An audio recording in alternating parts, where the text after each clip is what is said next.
I got slapped with a $500 fine for hunting in the woods right behind my cabin woods I swore were part of my land.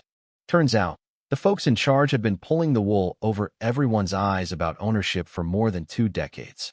So, yeah, I went ahead and bought the whole damn forest just to make them eat their words. Was it a stroke of genius or the pettiest revenge money could buy? Either way, every penny felt like sweet justice. Have you ever tangled with an overzealous HOA that thinks they run the world? I bet this crap isn't unique to my neck of the woods.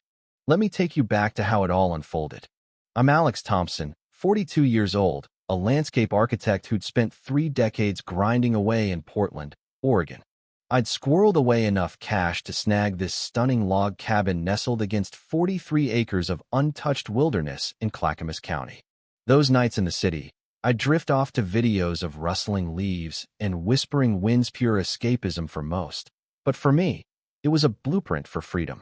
The real estate listing hyped the direct access to the forest as the crown jewel, and hell, I shelled out an extra $50,000 for it. Who wouldn't? Waking up to raw nature, hunting, hiking, vanishing into the wild whenever life got too loud, that was my endgame. Growing up in Oregon's backcountry, hunting was in my blood. Dad showed me how to track elk at 12, and those dawn patrols, just us and the mist-shrouded trees, built memories tougher than old leather. So when I closed on this place, it felt like destiny. It wasn't just dirt and trees. It was my shot at legacy, solitude, and hard-earned pride. Little did I know, someone was about to yank it all away. Early October morning, crisp air biting at my cheeks. I'm out there stalking a majestic 10-point buck through what I believed was my private slice of heaven. I dotted every I-checked county maps, renewed my Oregon hunting license, poured over regs. All good. Then, out of the shadows pops this woman, Karen Mitchell, HOA president extraordinaire. Picture perfect bob haircut, spotless trail boots that screamed never touched mud, and a clipboard wielded like a scepter. Trailing her was a rookie cop looking as bewildered as I felt. "This woodland is HOA territory," she declares, voice dripping with authority. "Hunting violates our covenants." I'm flashing my license, staring at land that butts right up to my deck, thinking, what the hell? The cop scribbles a $500 ticket for trespass on community green space. My gut twists not fear, but a dizzying betrayal, like the earth I'd bought just shifted. For a heartbeat, I wondered if I'd screwed up big time. Maybe HOA life had rules I didn't grasp. But glancing at those trees I dreamed of, one question burned. Who really owns this? Karen's smug grin as the ticket hit my hand screamed power play.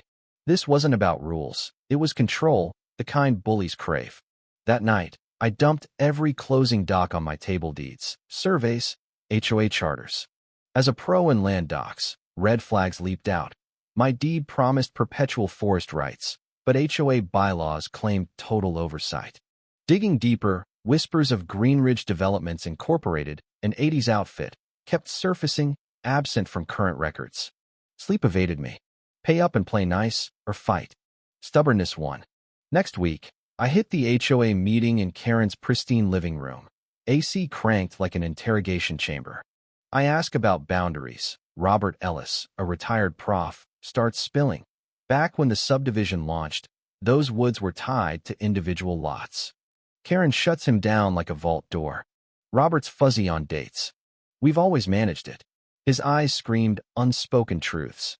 Later, over coffee with neighbor Emily Carter, a tech was new to the block, she drops a bomb. Another family grilled the lines last year, nice couple with kids. They vanished overnight. House on the market post-renovation. Chills. I wasn't first, but maybe the one too bullheaded to fold. County courthouse became my haunt, rifling dusty files. Green Ridge bought the woods in '87 for expansion that fizzled.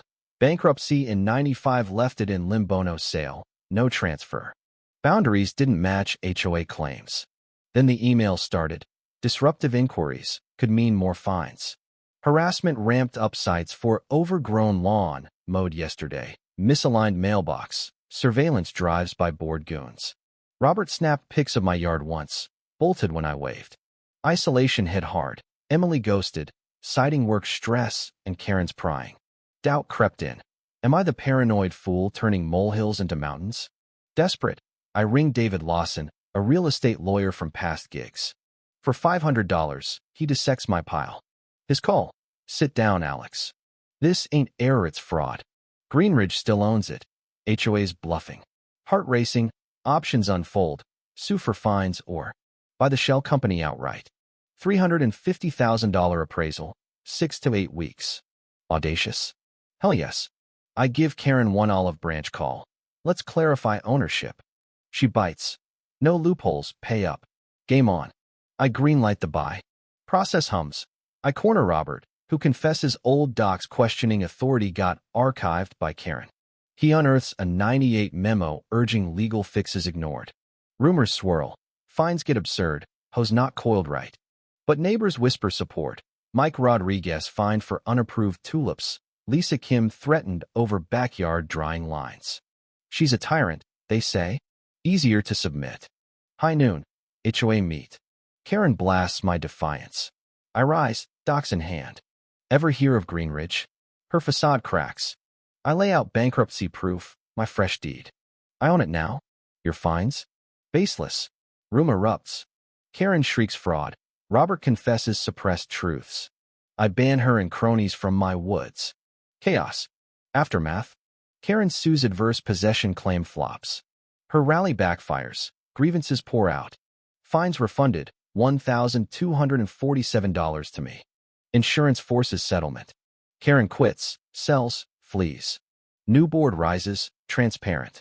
I set fair rules. Licensed hunts, trails open, but bullies barred. Neighborhood thrives, hikes, hunts, peace. Values soar. Months later, tracking elk with Mike and Lisa's hubby, sharing venison. It hits, from fined trespasser to owner. Bullies bank on silence. I called the bluff. Worth the cash? Absolutely. Was buying the forest bold justice or overkill revenge? Should HOAs face stricter oversight, or are they neighborhood saviors? Did I go too far banning Karen forever, or was it deserved? Drop your takes below. Does this fire you up? Like if you've battled similar BS. Subscribe for more wild tales. What's your HOA horror?